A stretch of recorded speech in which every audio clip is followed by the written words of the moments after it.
Welcome to GoodChristadelphianTalks. I'm Levi. And I'm Chris. And I'm Brian. Thank you for joining us this week. On this podcast, we select one talk a week to help us get the Bible in our daily newsfeed. We post a new episode at the start of each week with a short intro beforehand to kind of set the stage for the talk you're about to listen to. And now, let's talk more about this week's talk.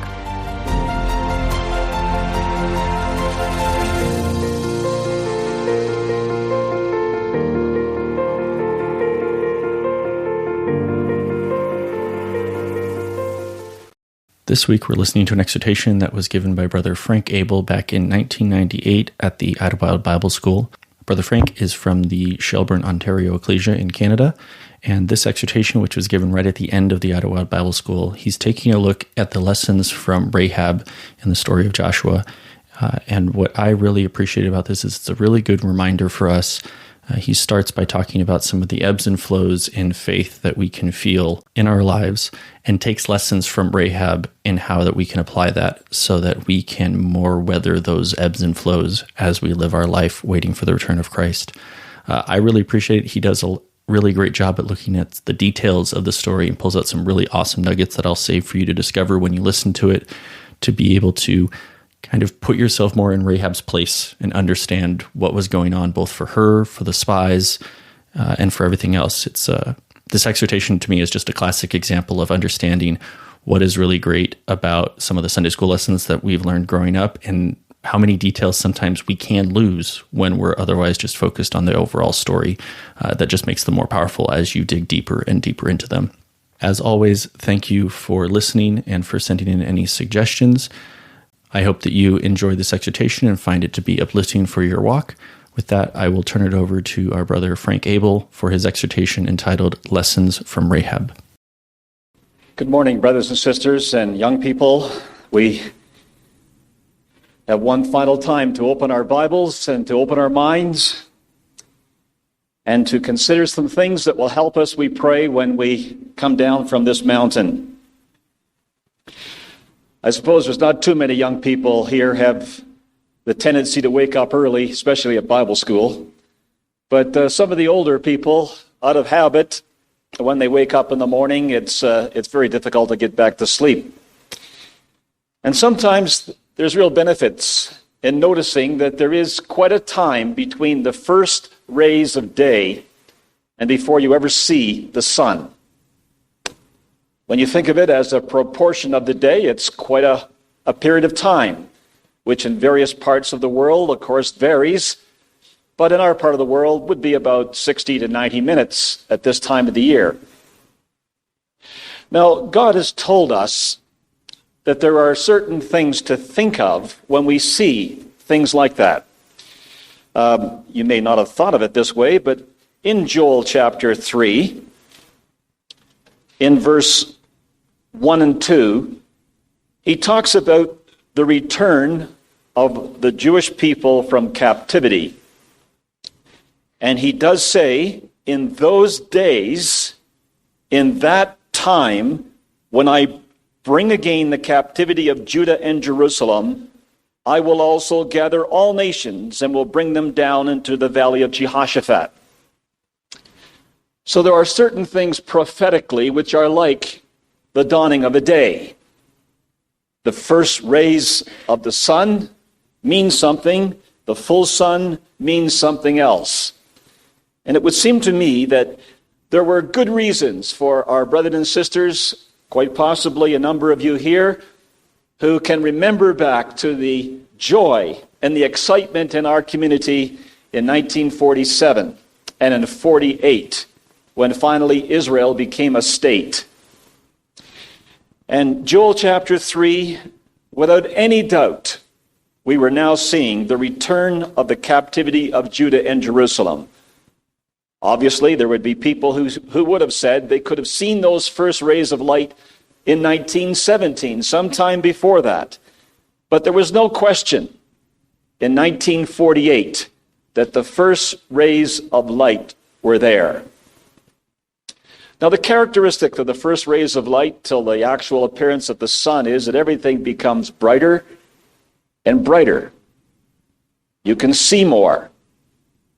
You might guess that there could be some link between that and what the prophet Daniel said, that in the latter days knowledge would be increased. That's exactly what happens when the sun becomes higher and higher and almost comes to the horizon. You can see things you couldn't see at night. So the brotherhood was looking very strongly for the time of the gathering of all nations, because it tells us, at that time I will also gather all nations. So for some time now, there's been high expectations in the brotherhood of the return of Christ. That yes, there may not be many more times that we will break bread together until he comes. And that's the joy of our community. That's what so often binds us together when we leave the assembly that we are in this morning, that we may very well the next time see each other at the calling together of ourselves by the Lord. Now, it was interesting this year. We had a difficult time with the strawberries in the spring because we had some very late frosts. And to deal with that, you have to get up early in the morning. At the earliest you can see the strawberries, get the hoses out and wash the frost off the actual berries. The frost doesn't kill the plant, but it does damage the fruit. Now, you have a period of time to do that. It's from the first light of day, when you can actually see what you're doing, till the sun rises. When the sun's actually on the horizon and provides heat to melt that ice itself, then it's too late to do anything. So it's a unique period, and we had lots of time to think about spiritual analogies this year, because we had 4 nights in a row in the first week of June when we had quite heavy frosts. And I was thinking, I wonder how typical it is that we go through this roller coaster ride between the first rays of light and the actual sun appearing, that people's expectations of the Lord rises and then it falls, and it rises and it falls. And you wonder how many times you can go through that before you get a little weary of the process, and you get a little bit callous to even the suggestion that the Lord is coming, or his coming is near, because we've been through this scenario so many times, it just seems to be another one of those times. So in 1967, same people looked at what was happening in the Middle East, saw Jerusalem now becoming free, not totally, but becoming free of Gentile domination, and began to rejoice again. But nothing came of it. And we had to wait until 1973 before something else significant happened in the Middle East. And expectations rose again and then fell. And then in 1989, the events in Europe and the Brotherhood's expectations again arose and fell. And then the Gulf War, and there may be a number of other times, like even this week, being together and being away from the influence of the world and talking about these things, our expectations and our feelings about the coming of the Lord are probably high. But I wonder what they'll be like tomorrow.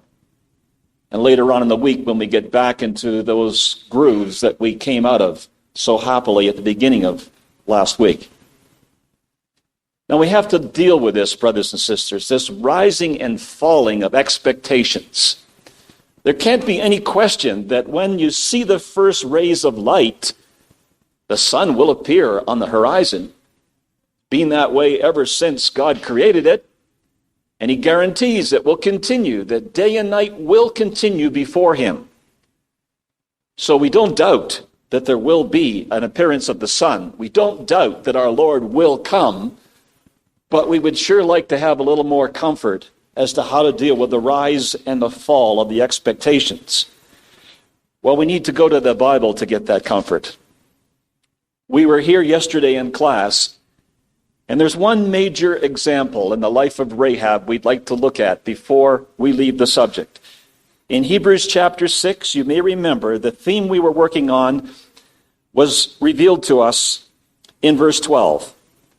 That you be not slothful or lazy or fall back into sort of the spiritual doldrums, but followers of them who through faith and patience inherit the promises. Now, it's those two characteristics we're working on. It's not as if they were all there was. We know that They're only two of many, 7 other fruits of the Spirit we need to develop. But there are at least 2 main things we need at this time in our lives: faith and patience. And we'd like to point it out in the life of this young lady, Rahab. There's 4 things, I think, in the life of that young woman that are remarkable. And if we can remember them around the 4 points, it will certainly help us later on. I've often wondered, when you consider Rahab mentioned in the New Testament, it almost seems a slam on her to find her mentioned as Rahab the harlot. Why would you ever mention where a person came from when you talk about them years after their conversion? Why would you mention that that's where she was initially found? So, for instance, in James, in chapter 2, where it's a verse about commending this young lady, yet it still says, likewise also was not Rahab the harlot justified by works when she had received the messengers and had sent them out another way? We can't forget, brothers and sisters, how the gospel net extends out so far as to embrace people that maybe even we wouldn't reach out to. But God, as he reached out to the Apostle Paul, and he considered himself the chief sinner because he had persecuted the ecclesia, that's the breadth that we must understand as well concerning this young lady. I don't know for sure, but you wonder sometimes why the record mentions certain things and it doesn't immediately tell us. But it does say that when she took the spies up to the roof of her house, she covered them with stalks of flax. Now, I don't know too much about flax. I haven't really worked with it much on the farm, but we have had a little experience. And flax is the kind of a crop that after you get the seed out of it, you pretty well have to burn it, because the stalk is so strong and so likely to entangle anything that tries to rake it or bale it or otherwise deal with it, that most often in our area, people growing flax will burn the stalks. But we do know, however, that the stalks are used in the scriptures in another sense. So that if we go to Revelation chapter 19, it talks about people who were clothed in linen. Verse 8, to her, the bride, was granted that she should be arrayed in fine linen, clean and white, for the fine linen is the righteousness of saints. So you see this flax in the initial stages of what could become fine linen or righteousness. And it seems to me that unfolds a little bit about the life of this lady, of how in the later part of the scriptures, the New Testament, it keeps on bringing back the idea of Rahab the harlot. She covered the spies with stalks of flax, unprocessed righteousness, but nevertheless, the first stage of it. And so many people we find in the scriptures, when we first see them, they're just in the first stage of being called out, because God's seen something in them that will mature into the bride of Christ, so that that person can be clothed with the fine linen, the righteousness of the saints. So we see Rahab initially deliberately lying to cover up the fact she had hid these spies. We see her as a harlot coming out from the world. That's where she was. That's where many people that we preach to are found today. But we don't stop preaching to them. We don't stop reaching out to them because that's where they start. If in fact God is drawing them, then they will respond to the gospel message. And I believe that is the point one about the life of this woman.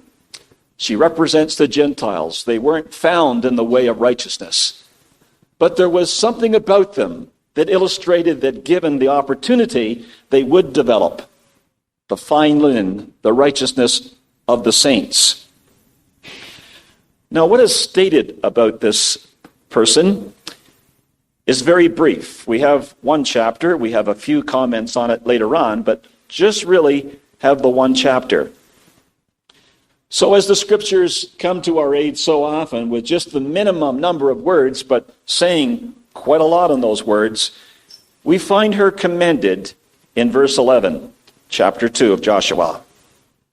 She says to the spies that in terms of what she had heard, because it does say that, verse 10, we heard how Yahweh dried up the water of the Red Sea for you when you came out of Egypt, and what you did to the two kings of the Amorites, which were on the other side Jordan, Sihon and Og, whom you utterly destroyed.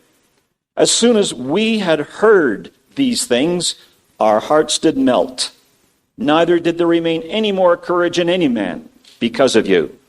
For Yahweh your God, He is God in heaven above and in earth beneath.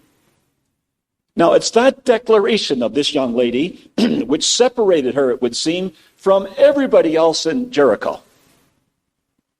It would seem, 99% of the people all melted, became useless. There was no courage in them. But in this young woman, what she had seen and heard, or I shouldn't say seen, because I don't believe she ever did see this. She only saw it in the eye of her mind. It was what she heard and what she made out of those details that convinced her that Yahweh must be God. So she says, for Yahweh your God, He is God. Now that's the declaration God had tried to get out of the Jews.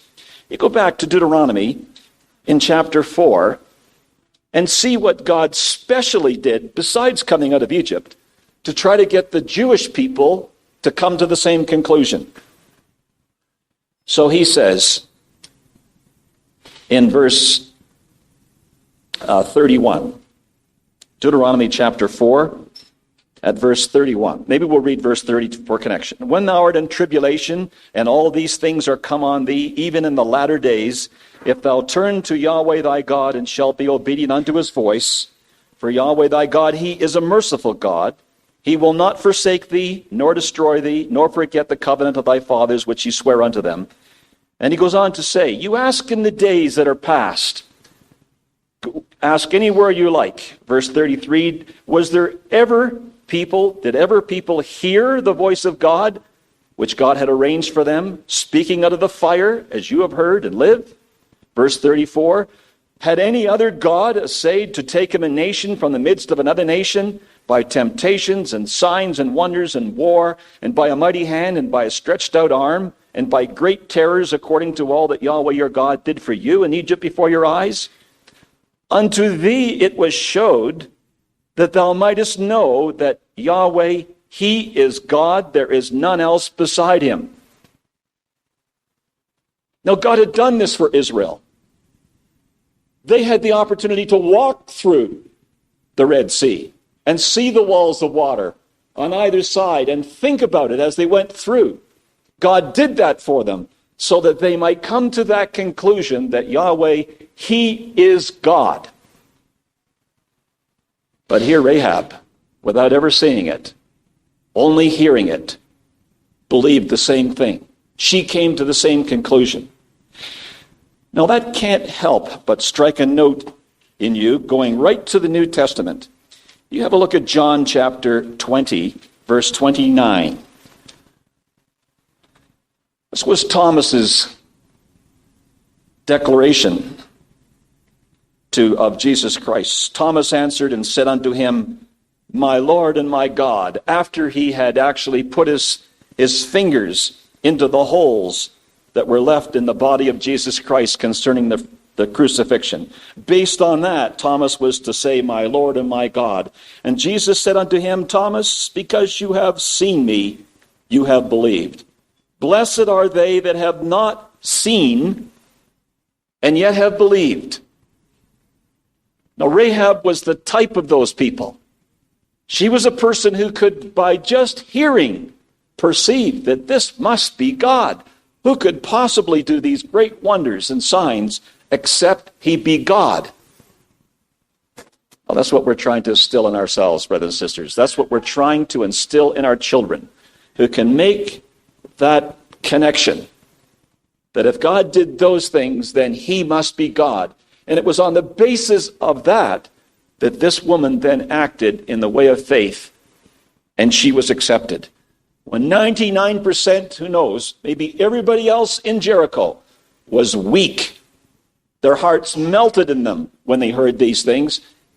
Here's a young lady who is filled with faith, who identifies completely with that God, and her life is so totally different because of it.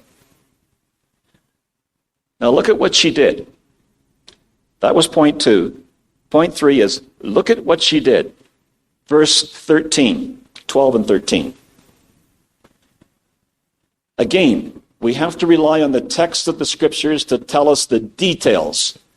There's nothing added, nothing to be added, nothing to be taken away. Just look at what it says.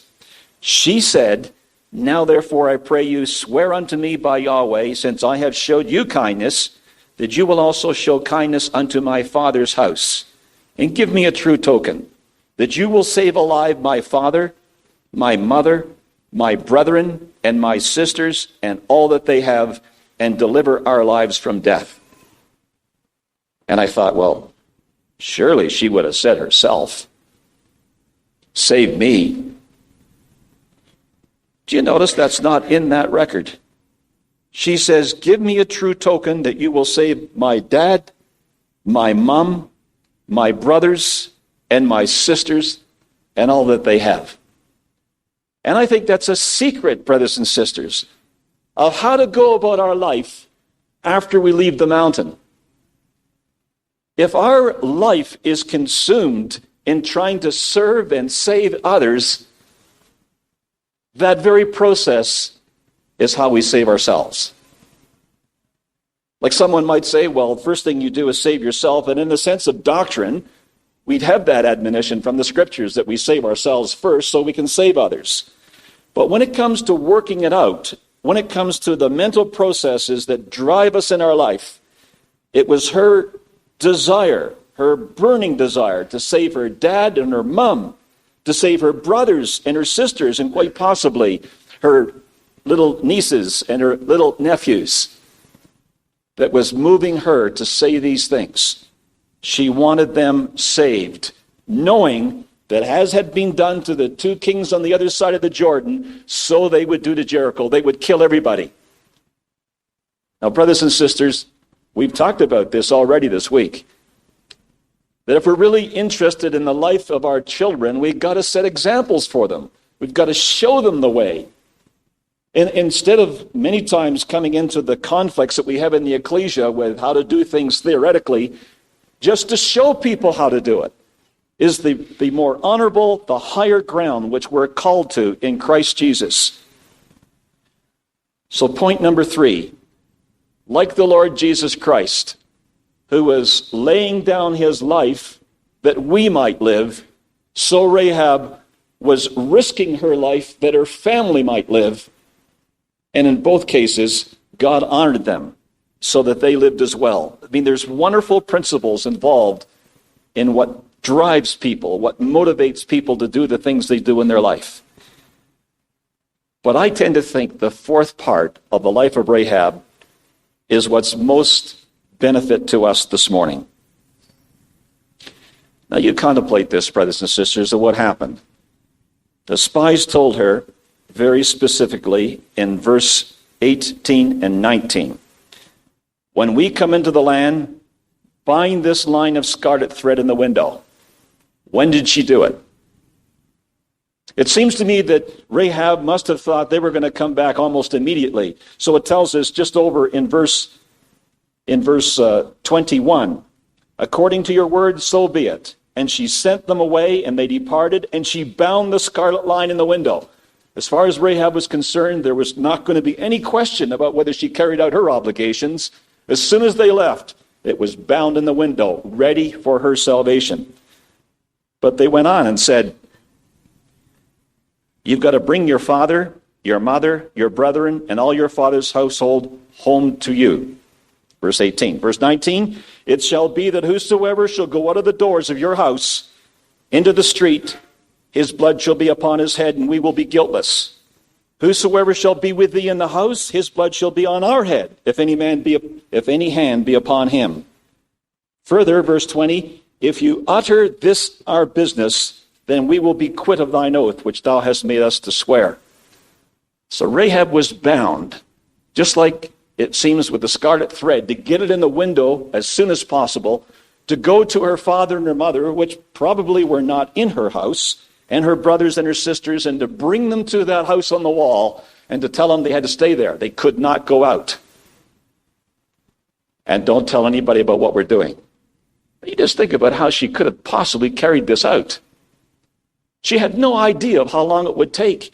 You add up the days that are in the scriptures, and you come up with at least 2 weeks. At least 2 weeks later, before they came up and the walls actually fell and she was saved.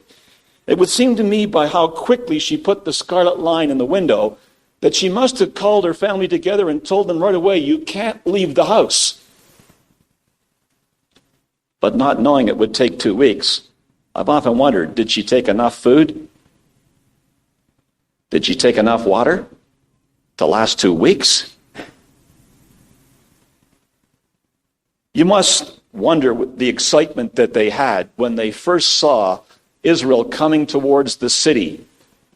And the army, may have been 40,000 of them that came first before the ark and marched around, totally silent, except for the blowing of those horns by the priests, who wouldn't have any idea of what was going to happen. There was no suggestion that the 2 spies knew how that city would be taken. It's only revealed later on.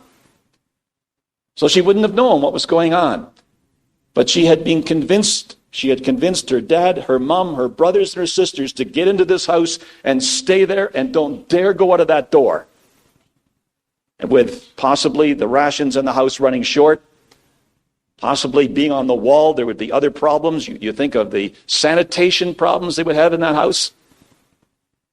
And they saw the armies coming, and they walked around the house, or around the city, and they went back to their camp, and nothing happened. You see, the expectations were raised, and they fell under difficult situations. Maybe not enough food, enough water, cramped conditions, no one can leave the house. Boy, that lady must have had tremendous power over the rest of the family. I've often thought about whether one of my daughters could ever come into our house and have such an influence on all of us. Like, it doesn't mention faithful dad or faithful mom or faithful brothers or sisters. It only talks about her. So she's calling the shots and influencing the family. So the next day they come, and everybody now is thinking, well, I guess they were just looking out over the city the first time and wanted to see where the weaknesses were. So they all come around the city again, silent, except for these priests blowing the horns. No one can figure out what's going on. And again, they disappear. You can imagine the questioning that may have went on in that house, the brothers and sisters. You really think you know what's going on here? Let's just go through this story once more. We're not to leave the house. We've got to stay in here. Nobody can say anything to anyone about what's going on. Then the 3rd day. Then the 4th day.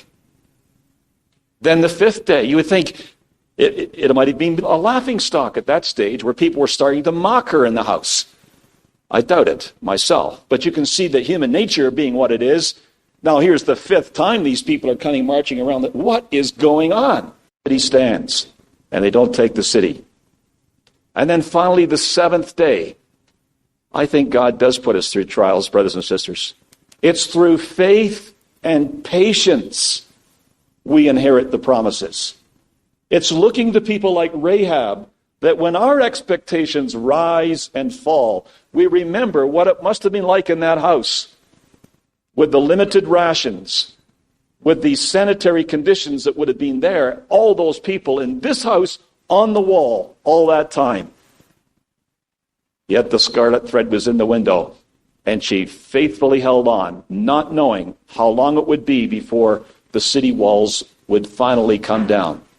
I think it is a tremendous credit to the faith and patience of Rahab, as it is attested to in both James and Hebrews, that this woman was able to influence her household not to go out. Discipline, it would seem, did not break down. They were all there when the walls fell and they came in to take her out of that city. Have a look at Joshua 6, verse 20. So the people shouted when the priest blew with the trumpets. And it came to pass when the people heard the sound of the trumpet, and the people shouted with a great shout, that the wall fell down flat. So the people went up into the city, every man straight before him, and they took the city. And they utterly destroyed all that was in the city, both man and woman, young and old, ox and sheep and ass, with the edge of the sword.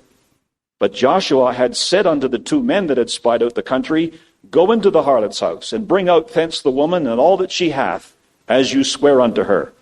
And the young men that were spies went in, and brought out Rahab, and her father, and her mother, and her brethren, and all that she had. And they brought out all her kindred, all her families, the margin says, and left them without the camp of Israel. And they burnt the city with fire, and all that was therein. Only the silver and the gold and the vessels of brass and iron they put into the treasury of the house of Yahweh. And Joshua saved Rahab the harlot alive, and her father's household, and all that she had. And she dwelleth in Israel even unto this day, because she hid the messengers which Joshua sent to spy out Jericho. When we leave this mountain, brothers and sisters, and your faith wavers, just remember this case of the rising and the falling of expectations, of the faith and the patience of this remarkable young woman who was able to influence all her family to be faithful unto the end. For it is through the faith and the patience that we develop that the Lord will surely come and find us waiting.